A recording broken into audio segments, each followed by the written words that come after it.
Welcome into another edition of the Dynasty Blueprint. I'm your host, Ryan McDowell, joined as always today by Matt Williamson. Matt, how's it going?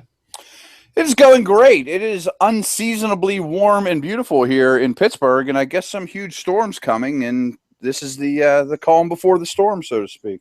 Yeah, I think it seems that way for much of the country. We're getting ready to get rocked with some cold weather. So I guess we've been spoiled with a warm fall so far, but that's about to end. That's okay though. We're going to get used to some football weather as the football season, at least the fantasy season, actually winds down. I can't believe it. In some of my leagues, this is actually the last week of the regular season. Wow. And then in most leagues, I guess we have 3 more weeks. But at this point, you know if your team is a contender or if you're looking forward to the 2017 rookie draft. Matt, we've got a great guest today. We've got one of my buddies from DLF. He's a DLF senior writer. He's also one of the hosts of the DLF Dynasty podcast, as well as one of the co-hosts for the DLF Filmetrics podcast. We've got George Kritikos. George, how's it going, man? It's going great, man. Last time I heard of storms coming in, I think that was when Kristen Michael was starting, right? Like that was like the big storm that was coming in. So I'm excited to be here. Well, probably, he's fizzled out like so many storms that are supposed to be big and bad. I don't know. That's kind of a funny story. People are still believers now that he's in Green Bay, but I'm not one of them. Is that the third time he's been cut by somebody? I mean, Dallas let him go. Seattle's let him go twice now. Am I missing one? Washington, I think, was the other one, right? Yeah, really? He picked up in Washington for just a couple of weeks, I think. I don't think he actually even saw any game time with them. But yeah. So cut once in Seattle, traded once by Seattle, cut by Dallas, cut by Washington, and now Green Bay's giving him a shot. But I'm all out on C-Mike, C-Woke. We're done with him, I think. I did mention the 2017 rookie draft, and we talk about that a lot here on the Dynasty Blueprint. And George, I know you've kind of been focusing a little bit on those upcoming rookies. And I saw one of your tweets this week that got a lot of attention, and just wanted to start off by talking about that a little bit. So I saw that this past week you tweeted out your 2017 top 12, what your first round would look like, and you even broke that down into tiers. So I just want to go kind of tier by tier, how you broke it down, and just hear your thoughts on some of these players.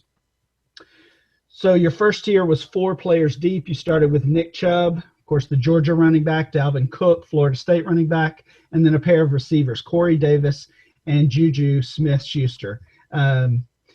Chubb's kind of had an up and down year. He's coming back from that injury, started out with a huge game in week 1. I don't know. I've been pretty disappointed by Chubb, and actually starting to wonder if he could fall to maybe the middle of that first round. You see something different, it sounds like. What do you think about Chubb and the other players that you had in that top tier? Yeah, I'm a hopeless optimistic for Chubb, and I hate that every Georgia running back seems to just destroy their knee at some point. So I just think that Chubb, when he's been healthy, has been a fantastic talent. So I'm kind of betting on the come here and hoping that he gets kind of the medical clearance during the offseason, and maybe it's just more rust. I mean, he came back pretty quick from that injury, which kind of scared me a little bit considering he had the NFL draft and his stock to worry about. But I'm hopeful that he comes back. But you look at a lot of the running backs in this class, and they've dealt with injuries in the past. Dalvin Cook's another one who's had shoulder issues, have had, I think, ankle and hamstring issues. So it's kind of scary. I mean, as deep as this running back class is, I don't think there's a single one where you can be confident that there aren't questions. So it definitely is a bit of a leap of faith. And then in terms of the 2 wide receivers, I really like Corey Davis and Juju Schuster-Smith. I know that Smith had kind of Smith-Schuster, I should say, had kind of the slow start. But, man, he's looked good ever since they've kind of committed to a quarterback. They had kind of that roulette at quarterback, kind of like Alabama did in that first week, and he looked terrible there. But since then, I mean, he's caught 72% of his passes so far. He accounts for a third of the team's passing touchdowns. I mean, he's just been a complete monster since kind of they took over. And with Corey Davis, he looked great already the last couple of years, and he's just kind of continued to do that. It's kind of amazing. I've been kind of trying to track about the top 20 or so wide receivers. He has 61% of the team's receiving touchdowns. No one else is above 40% out of the ones that I'm looking at. So it's pretty amazing to see how big of a focal point of the offense he is, but at the same time is still continuing to be so dominant. So that to me gives me optimism that he could be a wide receiver 1 in the NFL.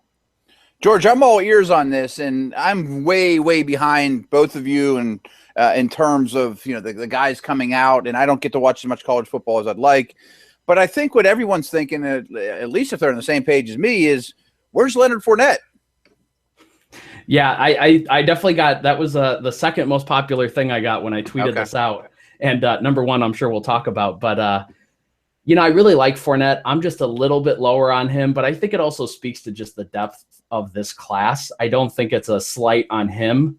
I would still consider him probably a top 3 pick if he had come out in the 2016 draft with everyone who was there, probably second behind Ezekiel Elliott at the time, maybe behind Corey Coleman or Doxson, who I preferred over Treadwell. But yeah, Fournette, I worry a little bit. There's PPR upside. I don't know if it's there. He has great hands, but they don't really have him running a ton of complicated routes. He has the potential to do it. I'm just curious to see if he actually gets the opportunity to do it. But I do still like him, and he is in my second tier. I just think that he's a half a step for me behind Chubb and Cook in terms of maybe his upside. Just because he's not much of you're worried about receiving, number one.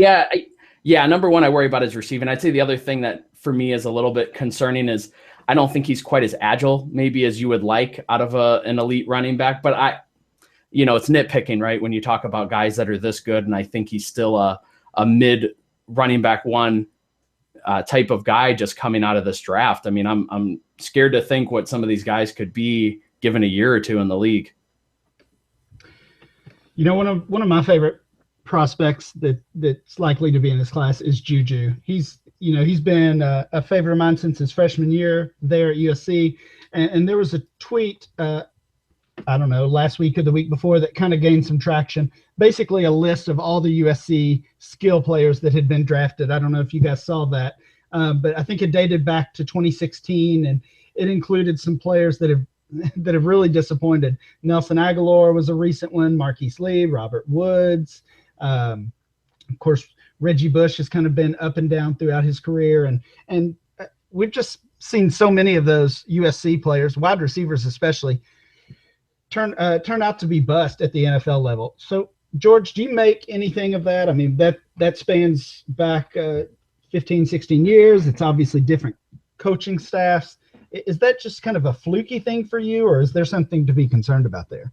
Yeah, I kind of go on more on the fluke side. And it's funny because Juju was a guy who wasn't even committed as a receiver coming into USC. I think he was also playing safety at the time. So they weren't even sure where he was going to end up. And that actually scared some Devy guys a little bit, that he might switch to defense and kind of leave everyone in the dust in terms of that draft capital if they had picked him that early.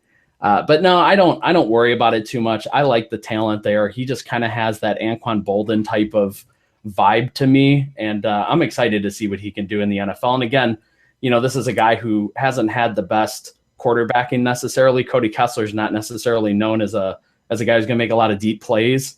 And Schuster's a little bit more capable of that than maybe what he had shown in his first 2 years there. So I do really like him, and I don't worry about other people in the past. I mean, we could say that for other positions as well. I'm sure Alabama running backs are getting that stigma a little bit with some of these guys who've kind of come and gone. But that's not going to scare me off from a Derrick Henry, let's say. Just from a scouting perspective, I mean, I have mixed feelings, and even scouts in the league have mixed feelings on that. I mean, like, if it's the same coaching staff, if it's Joe Paterno linebackers and they consistently hit, there's a lot of scouts that, they're going to break ties in favor of those things. Or, if you are such a good football mind and the people in the building and you're like, man, their receivers coach just doesn't know what he's doing. Or, or they're asking them to do non-NFL like things, then I think it applies. But more often than not, I think that's a fluke. Yeah, and I think a guy like Juju, just a round it back up to him. I don't think he's necessarily been asked to do a lot of gimmicky things where, anything seems fluky to me. Again, I tend to lean towards the numbers more than the film, but that doesn't mean I don't have an appreciation for it. I absolutely do. I just recognize that, I have to rely on guys like you and Nick Whalen and some of the others who are much better at dissecting that portion to put it with mine. But yeah, I really haven't seen anything that scares me off of him in terms of, anything scheme related. So George, looking at your next tier in your top 12, you've got Leonard Fournette. We already mentioned him. And then the other two players you have here are a pair of wide receivers. I think these guys are mostly being viewed as late first round, maybe even early second round options by many people. You've got them in the middle of the first round, or the middle of your top 12. Cortland Sutton from SMU and James Washington. So tell us, what do you like about those guys that makes you put them so high?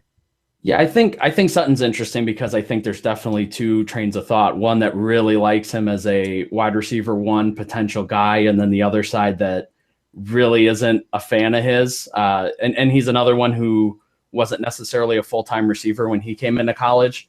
But I mean, the things that he's done, he's been a big play machine all season. I worry about the fact that they kind of force feed him a little bit too much to the point where, as good as he is with contested balls and things like that, it almost makes him look a little bit worse.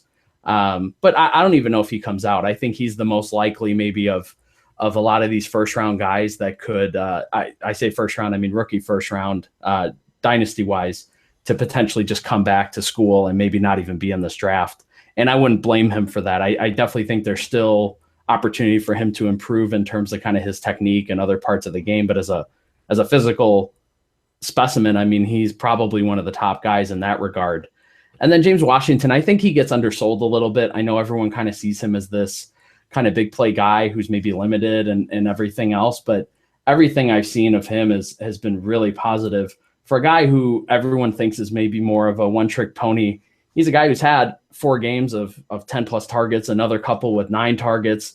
He does make the big plays, but he gets used pretty well in the red zone. I mean, he has 11 targets in the red zone already, which is more than Juju Smith-Schuster. And he's a guy who consistently gets a lot of opportunity there and has done well overall. I think he had that one game against Kansas where he kind of flopped pretty bad. I think he had 9 yards on 1 catch. But other than that, I mean, it's scary to look at some of his numbers and not be impressed. And he's a very smooth route runner. He's got good technique. I think he gets undersold a bit. Maybe it's just because he's not the 6'3", 225-pound type of prospect that people fall in love with pretty easily. You mentioned that type of prospect, the Julio or even the Green Beckham. Who's the receiver in this class that would fit that role or has the absolute high ceiling if everything hits because they're such a freak? Well, yeah, and it's a guy I left off my list, and the one I got the most flack about was Mike Williams from Clemson. I mean, and I can get into the reasons a little bit why I didn't include him, but I mean, he's a big physical guy. He's fast. He has good hands. But the reason I left him off is he had a really scary neck injury. He's a guy who has struggled with red zone and kind of short yardage situations, and he really is raw with his technique. I mean, he maybe runs 3 or 4 routes with Clemson. So he's that guy who could shoot up the board significantly. Some people already have him as a first-round NFL draft type guy. I just worry that learning curve is pretty steep, and we've seen with some other of those type of size speed freaks. You think of a Brashad Perryman, who had good years but wasn't necessarily the most polished guy. I mean, that can be a big concern. And Mike Williams for me is a guy who could easily enter the top half of this draft for me, or fall into the mid-second round because he just struggles with kind of learning things, and then also just the neck injury and how that checks out. Because at one point they talked about him never playing football again, which is not really the best sign of things to come with a young player like that. He hit his head on the goalpost, right? Yeah, he's it's pretty crazy. The things that guy's done, and yeah, it's I have a hard time with him. I really do, because there are things I really like, and he was kind of my first guy off, and I definitely heard a lot about that. And you think he could be one of the guys everyone falls in love with at the combine, though? I mean, he could put up big numbers. Oh yeah, absolutely. Yeah. I mean, he's a big guy and he's got that straight line speed and he has good hands. I'm sure he'll do well. And, if he does the gauntlet drills and some of those things, it's just a question of, is the technique there and is the health, is it a green flag for that or not? Yeah, I wanted to follow up on a couple points that you made there, George. First on Courtland Sutton. Yeah, he is just a redshirt sophomore for SMU, obviously not one of the Power 5 conference teams. I've been assuming all year long that he's going to return to school, as you mentioned. And I think just from playing Devy leagues, that's one of the mistakes I've made in the past is looking at every player that's eligible and just assuming that they will declare. And then, when they don't, Corey Davis last year was a good example of that. They don't declare, they choose to go back to school. And, that's just another year that you have to hold that player. It may be a good thing in the end, but it's certainly something to consider. And like I said, it's a mistake I've made in the past.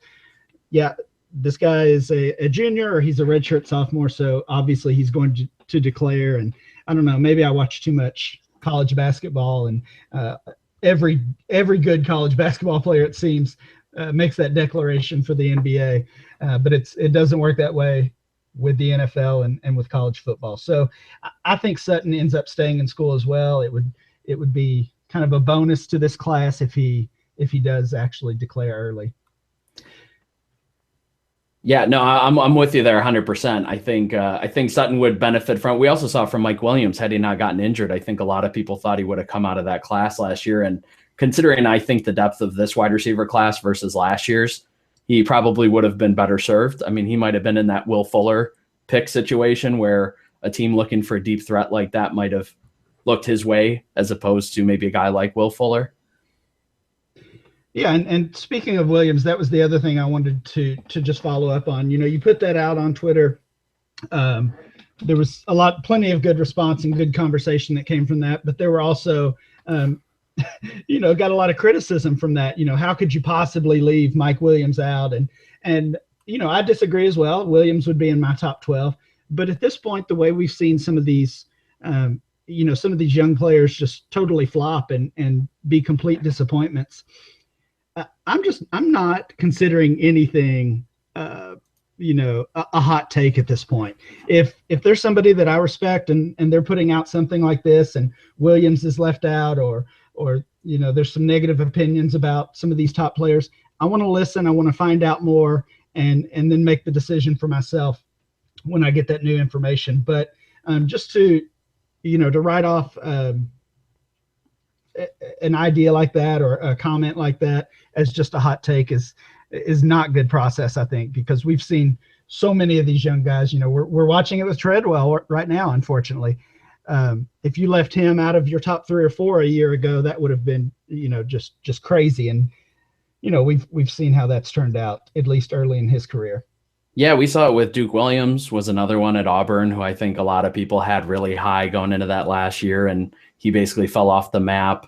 I think, oh gosh, now I'm blanking on who it was, but the kid from Tennessee was another one who came out last year and went to the Rams, and I can't think of his name offhand, but there were a few of those where, they were kind of in that conversation, and then, for whatever reason they fall, non-injury related, let's say, Jay Ajayi is very different.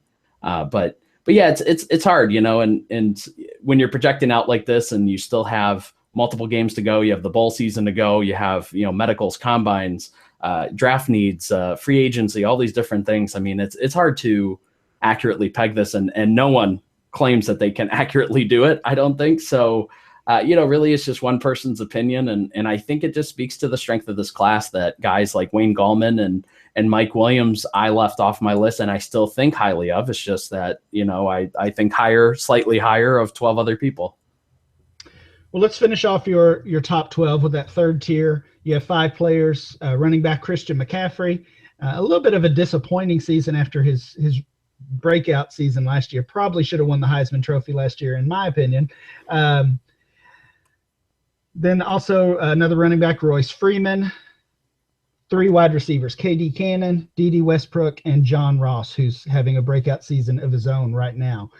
Any thoughts specifically on any of those 5, George? Real quick on McCaffrey. I mean, is his floor Shane Vereen? I think it's a little higher. I think he's a better runner I would than think Vereen. So. But I totally know where you're going with it. And I think like more of the role, worst case scenario is maybe his role is a Shane Vereen type role, but I do think the talent is better than a Vereen.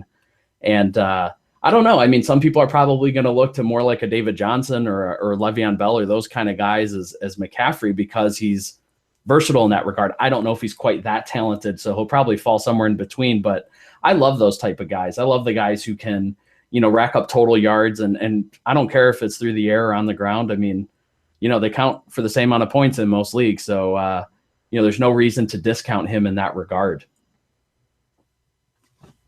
And McCaffrey's another guy that's been rumored to stay in school as well. So that's another situation to watch. What about the others? Freeman, Cannon, Westbrook, and John Ross. Anything stand out to you on those guys?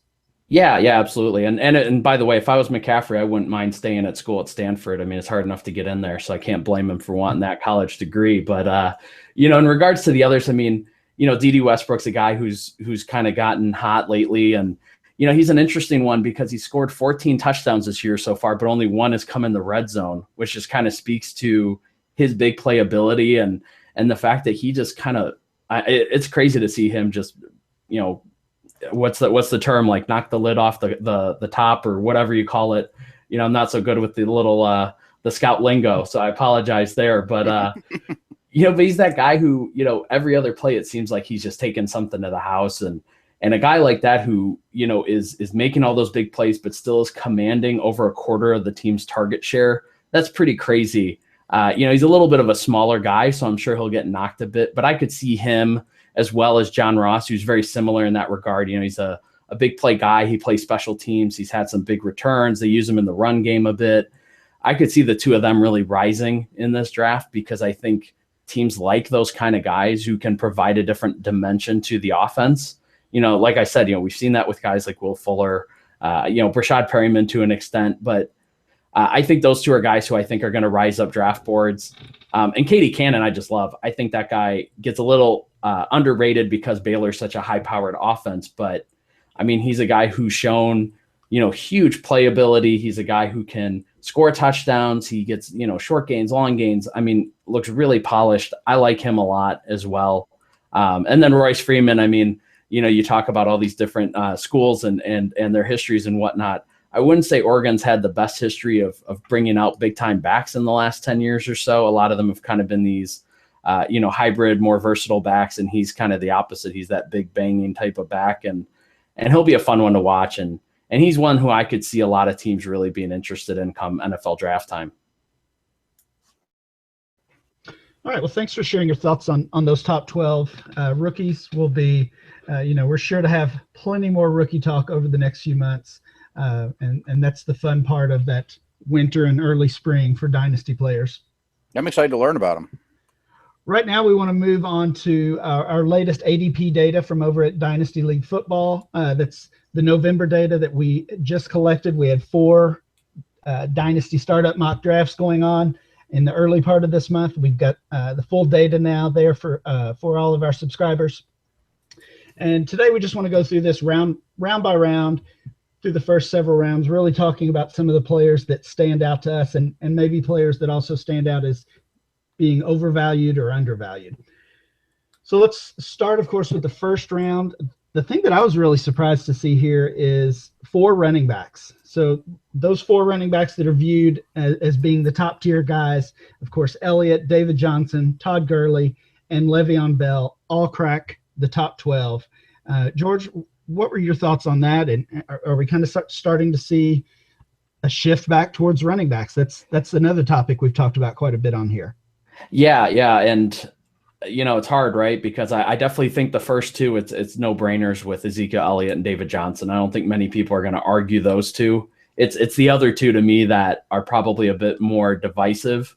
Gurley, because he struggled with with the offensive line and production, everything else. And for me, Le'Veon Bell, because, that suspension concern to me is always going to linger. I know that he's kind of gained value. I was looking at the last 4 months of DLF data, ADP data, basically since the season has started in August. And, he's gone from being a mid-second round pick now to being a fringe first round pick. And how much of that is due to, him doing well versus how much of it is maybe other people struggling. I bet it's a combination of the two, but I would imagine if guys like Brandon Cooks, Des Bryant, Sammy Watkins, some of these other guys, if they were to start producing, I could definitely see Bell get pushed out of that first round, and maybe even Gurley if he doesn't figure things out soon enough. The thing about Gurley is I love the talent, and maybe Goff comes in there and changes everything. I mean, I know no one's predicting that, but it could happen in the next year or so. But I have a hard time using a first-round startup pick on a guy that I'm not really even comfortable starting right now. Yeah, I'm with you there. It's kind of terrifying. That's probably why I don't own him anywhere. Even in the rookie drafts, he was hard to trade up for to begin with. And unfortunately that year I didn't have any top picks, but now I kind of feel better about it. But yeah, Gurley's tough. It's hard to imagine the team getting better because they haven't done much to that offensive line. Like they keep sinking middle round draft picks in it when it's clear that that's like one of their biggest needs. I guess the thing that surprises me with Gurley is just that he's still there in that first round despite his struggles. He hasn't broken 100 yards on the season. He's just struggled. He got involved in the passing game heavily there, and that kind of boosted his PPR scoring for a while, and even the past couple games that's kind of faded. So I'm really surprised that he's still in the top 12, and it's maybe more of a situation that the guys in the back half of the first down through the second round, they're just not, as crazy as it seems for a top 15 or 20 pick. Those are just not guys you're excited to take with that early draft pick. So maybe he's just the best of the best or the best of that group, or maybe he's the youngest of that group. But I agree with you guys. I'd have a very hard time taking him in the first round. Yeah, that whole 10 to 15 range to me is yucky. Yeah, I think it's a prime spot to trade down. One guy that's just outside of the first round is Rob Gronkowski. I would take him over those guys still, or again look to move down and collect some extra picks. Matt, you mentioned the 10 range, and that's the 10th player overall is DeAndre Hopkins. Do you guys see him remaining in that first round? Is he gonna bounce back at some point, or is what we're seeing kind of the new normal for him? You know what? I worry about him, and honestly, I thought I don't own him anywhere, and because even when he was at the height of his powers and scoring like crazy, he was a sell for me. Just because I don't think he's nearly the football player or the talent of these guys around him. Like Allen Robinson, to me, struggling, but he's only 23 and he's very, very talented. I could see him getting it back. Where Hopkins never separates. He makes contested catches better than anyone in the league, but that's a hard thing to rely on. I'd rather have Sammy Watkins. I just think, and his quarterback situation's dismal. Yeah, you're being nice using the word dismal to describe Brock Osweiler. I mean, it's terrible. It's never brutal. Seen a guy that tall get that many passes batted down in my life. Like, he's the shortest 6'7" guy I've ever seen. And it's just bad. Like Hopkins, like you said, he doesn't separate. He's still getting tons of targets, but it's clear that Osweiler doesn't have the touch to make it work with him.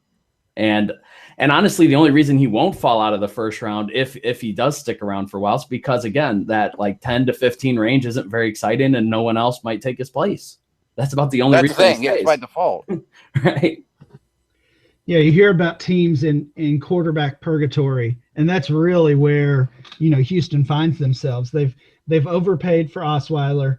They're basically stuck with him. It's going to be hard even through next season to get away from him without just eating a ton of money. Let's what if they brought in Tony Romo, though? Imagine how good that team would be with Tony Romo.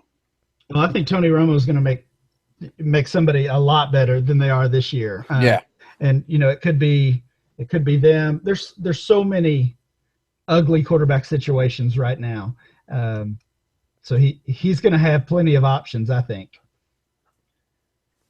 Let's take a look at the second round. We've got 3 wide receivers I really wanted to focus on here.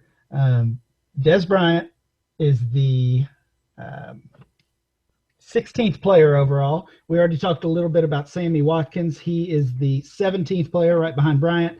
And then Alshon Jeffrey, who of course has been in the news. He's in that. He's right there at 15. So we got 15, 16, and 17 overall. Jeffrey, Bryant, and Sammy Watkins. These guys are all, for different reasons, these guys are all kind of dealing with some shaky dynasty value right now. Of course, Jeffrey was suspended earlier this week. Des Bryant, 28 years old. He's kind of had an up and down season with some injuries. And Sammy Watkins has, of course, missed most of the season with an injury as well. Of those three guys, do any of those stand out to you as strong buys at this point, or do you see this as kind of the beginning of the end for their dynasty value?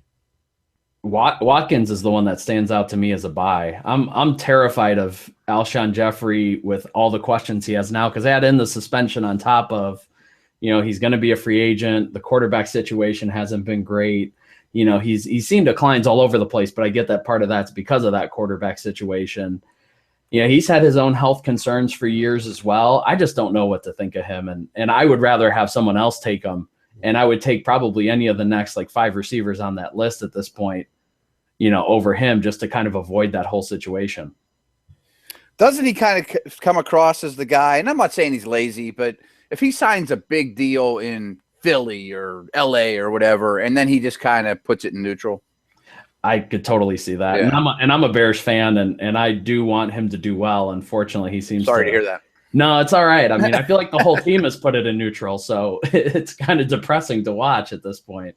Ryan, I'm sorry. The two that stood out to me as buys were, and we talked about this recently, are Sammy and Keenan Allen, because they're not on the field, but they're great players.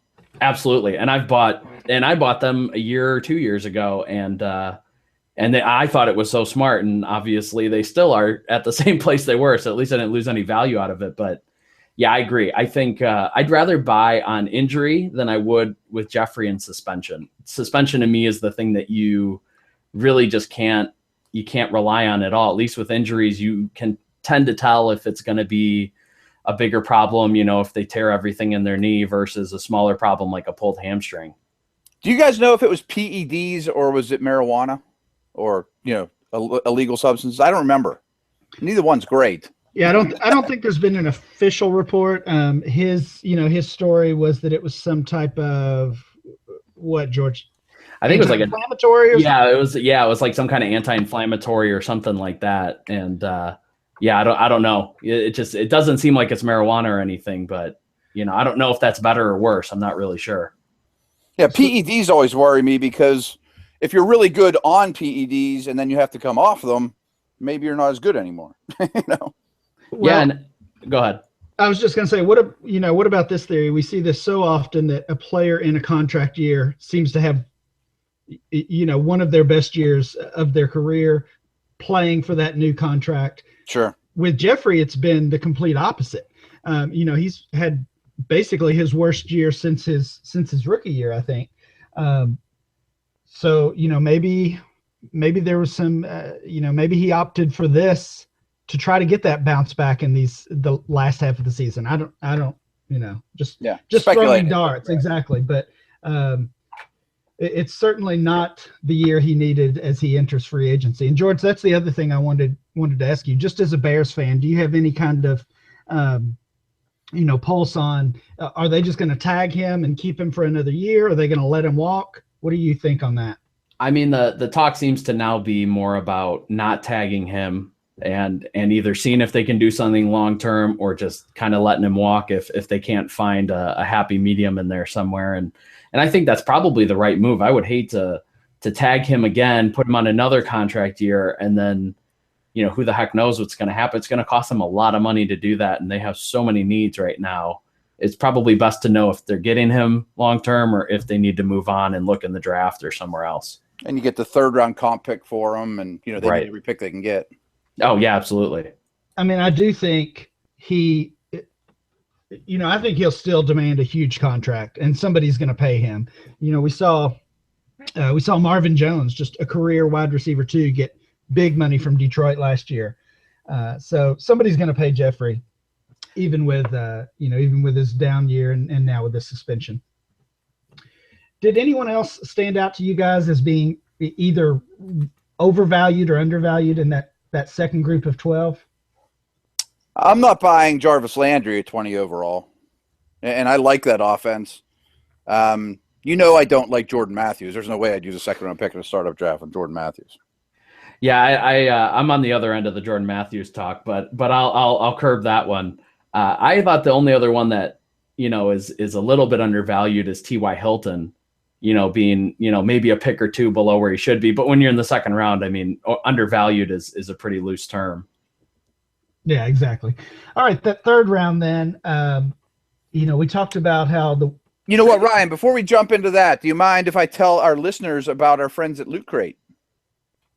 Go right ahead. Why, thank you.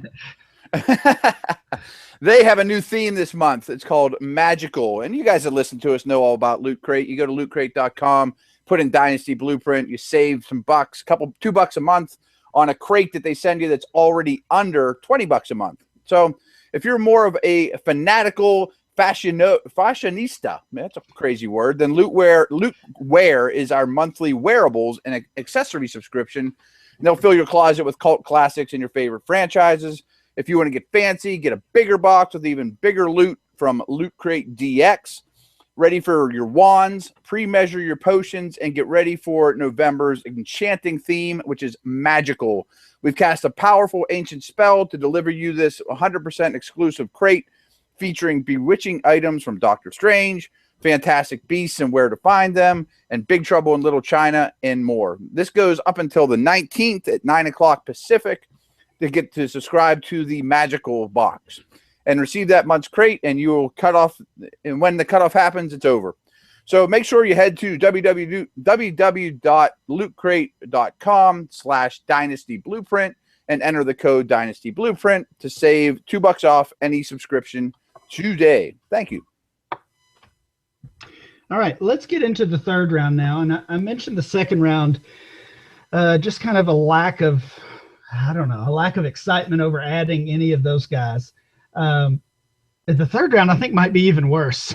It's really bad right now. I mean, I hope things change before the offseason if we're going to do some more startups. Yeah, if you're looking at this group of 12 from 25 overall to 36 overall, and you're thinking this is the third best player on my dynasty team, that's not a good feeling. And for our listeners, I'll just run down the 12 in this third round. It starts with my guy, Randall Cobb, Devontae Freeman, Kelvin Benjamin, Demaryius Thomas, Melvin Gordon, Cam Newton, Michael Thomas, Stephon Diggs, Jordan Reed, Andrew Luck, Sterling Shepard, and then wraps up with Devontae Parker. So I think the guy that stands out in this group to me is Stephon Diggs. In our October data, he was coming off a couple of his big games early in the year, kind of those breakout games, you might say, and he shot way up in our ADP. And then he had that stretch of 2 or 3 weeks where he was dealing with some injuries, and I think I'm not sure if he missed a game. I don't think he missed any time, but he was definitely slowed by some injuries.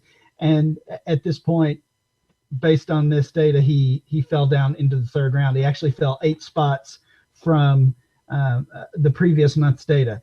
So to me, he's the easy guy in that round that I would want. Beyond that, I don't really want anybody, even my guy Cobb, as the third best player on my team. George, what do you think on this round? Yeah, this round is pretty brutal. And like I kept looking at guys and saying, well, this is like a round or two too early. But then you look at the next round and you're right. Like, it's not actually true. These are probably where they go. It's just none of them are very inspiring, for your team. And I looked at it and I was trying to say like, okay, who are the guys that I would want where I'd feel confident in them, and I think it's, maybe 3 or 4 guys where I'd say I'd feel confident in having them on my team. I just don't want to spend a third round on any of them. Devonta Freeman's done pretty well. Kelvin Benjamin's done well this year. I mean, Melvin Gordon's done well, but I'm not a big fan of drafting running backs this early. So that kind of scares me. And then it goes down to like the rookies and Devontae Parker. And it's this weird mix of either they're super proven or they haven't done anything yet and they need to, desperately get some consistency. And, I'd be looking to trade up as quick as possible and try to get back into the second round for another pick before I would consider even trading down and and going into the dumpster fire of round 4 that just feels even worse than round 3. I'm glad The two you guys. mentioned I'm sorry. that. Yeah, go ahead. I was just going to say, I'm glad he mentioned that. I was going to ask, we keep saying this. Okay, the second round is ugly. The third round, we don't like that either. So what is the play? Do you really push all in, try to get up to the early second, late first even, and just get a pair of top players to build your team around? Or do you move down to that 4, 5, 6 round, collect a half dozen of those guys and just hope that volume gets you through? It sounds like it sounds like a second approach, okay. Especially if I'm getting future draft picks. Because I mean, to me, if I'm in a startup now with this crop, I better come out of it with a couple 17 firsts. You know what I mean? And I don't care because I'm like, I mean, I can't take Demaryius Thomas at 28 overall. I mean, you could hit me in the head with a shovel if I take your boy Randall Cobb at 3-1. He stinks. Hey, now, come on. He's not good at football, dude. You're killing me.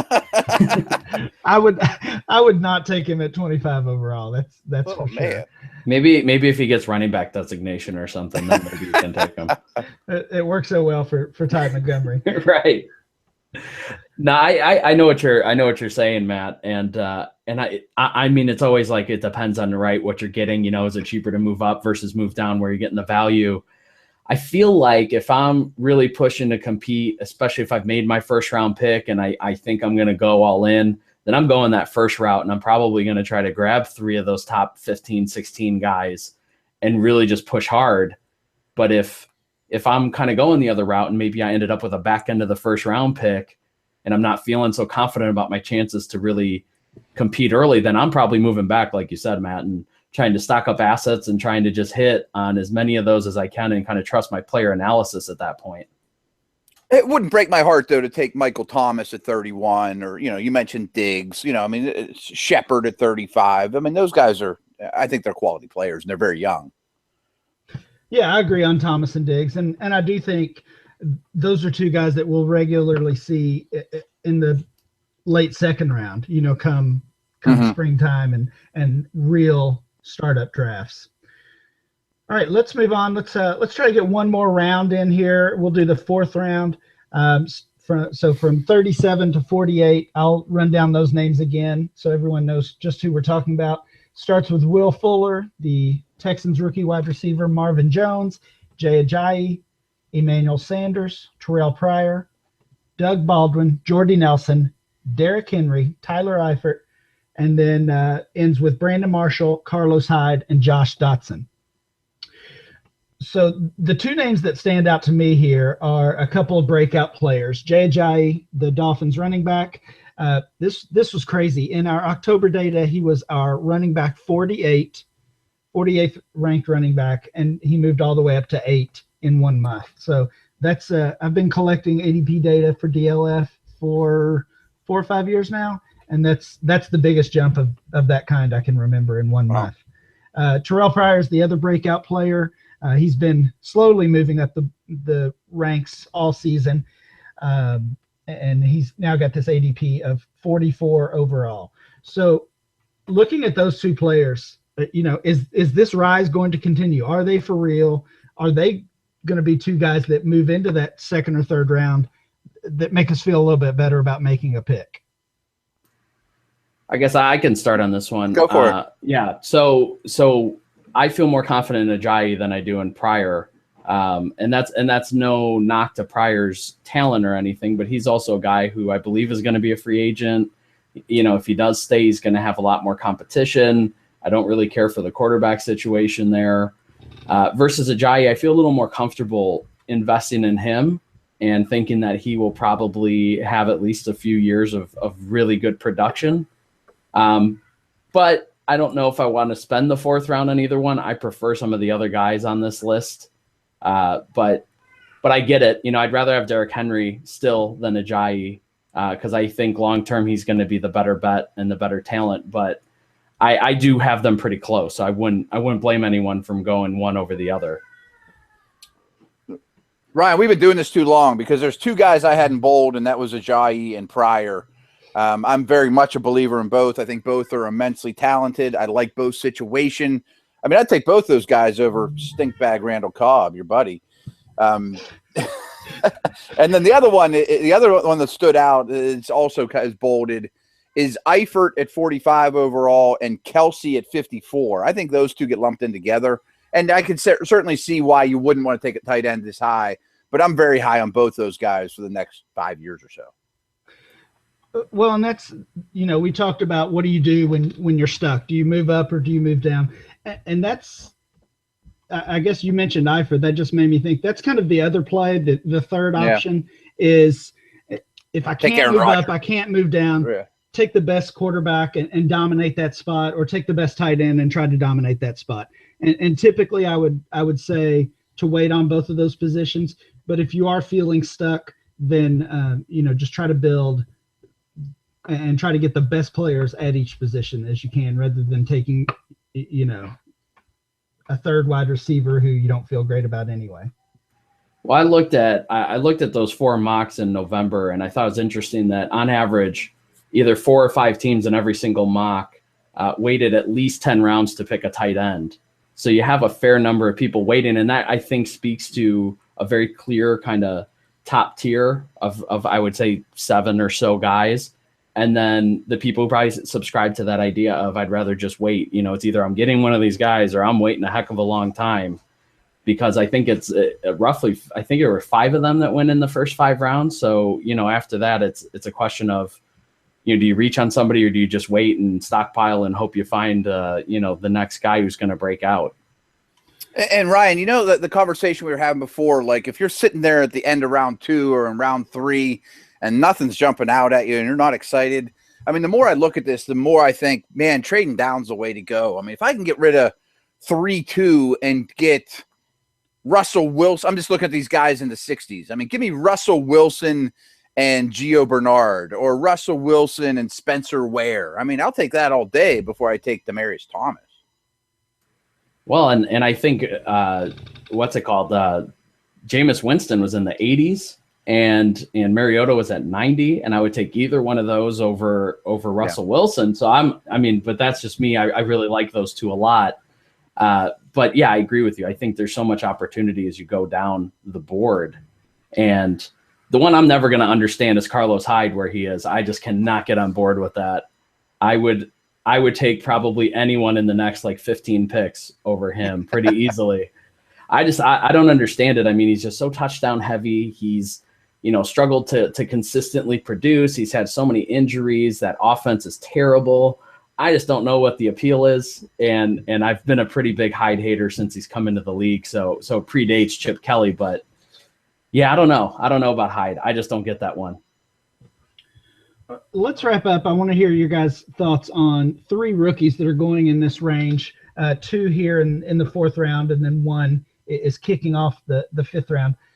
We've got Derrick Henry at 44, Josh Dotson at 48, and then Laquan Treadwell at 49. We've really seen almost nothing from those 3 for different reasons. Of course, Henry's playing behind DeMarco Murray, who's having another great year.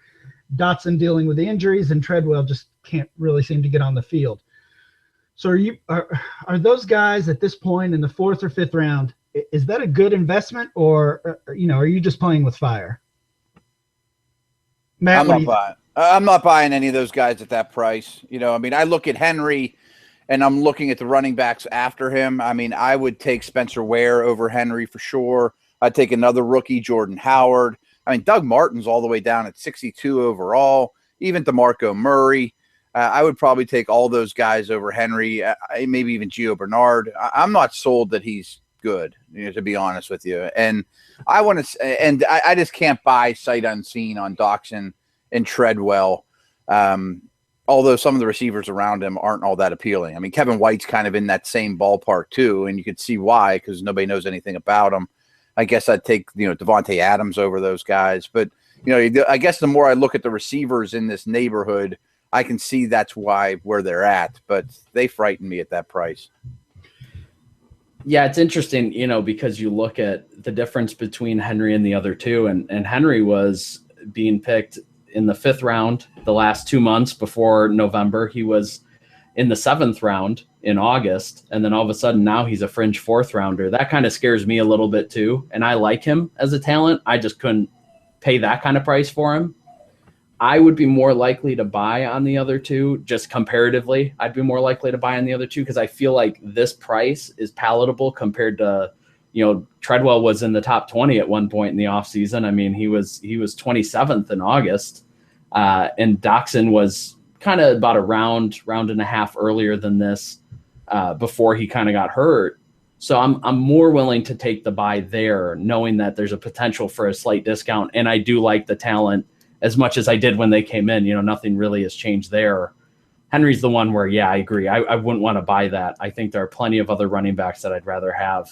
And Gio's probably my first choice out of the ones that are after him, and maybe even DeMarco Murray for that matter.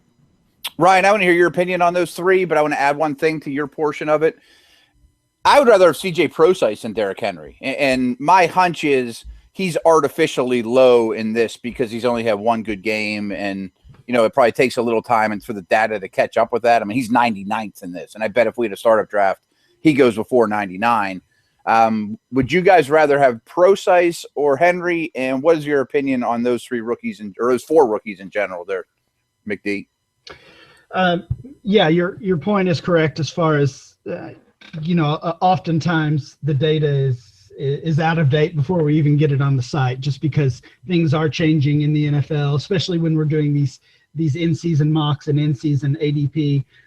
So this data was collected the first week of November, basically. And then Prosise has had two big games since then. He's moved into that starter's role. Christine Michael is gone. So he's obviously gaining value quickly. Yeah, you mentioned his ADP of 99 overall. His ADP is actually 101. That puts him as the 99th player overall. And I think if we're doing this again right now, he's probably in the top 60. That would be my guess. Yeah. And it wouldn't surprise me at all if he was going ahead of Derrick Henry. Yeah, the one thing I'll add, and I do agree with Ryan what he said there. It's funny when you look, because the data is hard, right? You do it every month, so there's multiple games that go by. But if you look at the trends, in the first 10 rounds of rookie drafts in August, first 10 rounds of DLF ADP drafts, 13 rookies were picked in the first 10 rounds in August. And in November, that was up to 17.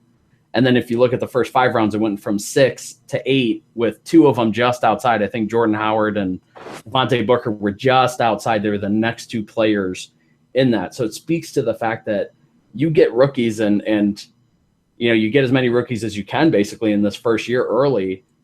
They're more likely than not going to raise in value. And if you're a active trader, which I would say I'm somewhat active, I don't compare to the two of you, but I'm somewhat active. I think it just speaks to the idea that, these young players not only get insulated, but they increase in value if they do anything at this point. Yeah, I actually did a study a couple of years ago, basically looking at rookie ADP compared to those same players' ADP a year later. And, guys like Bishop Sankey, I think that was the year, his rookie year, that was the year I conducted this study. Even guys like that who struggled through their rookie year, their ADP was almost the exact same as as it was the previous year. And George, as you mentioned, if they do anything, if they show any promise at all, then they're gaining value. So even a Treadwell who was being drafted as high as 20, as you mentioned, he's still a top 50, and obviously that's a loss in value. But for any other player, it would be so much greater if he wasn't 21 years old and a rookie. And then Matt, as far as my thoughts on these guys, I do like Henry. I think 44 overall is still way too high for him, though. That's still in the range where I'm not really even considering a running back at all. So that's too high for me. I've never been a Doxson fan. If he's on my team, it's a total accident, and I would look to change that pretty quickly.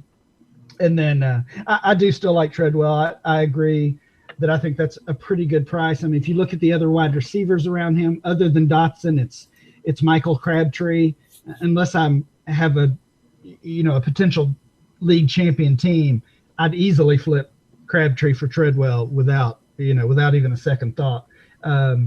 Jordy Nelson's a little bit higher. Brandon Marshall's a little bit higher. Those are other guys I would sell in a heartbeat for Treadwell. Marshall especially, that's another guy who's about to just fall off the table. He's not even a fantasy starter right now, and he's still in our top 50.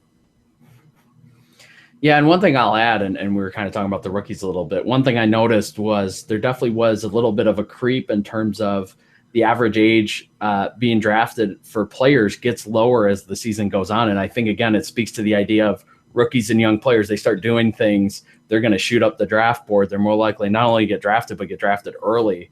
So you start to see the average age of running backs, wide receivers getting drafted early will decrease by about half a year.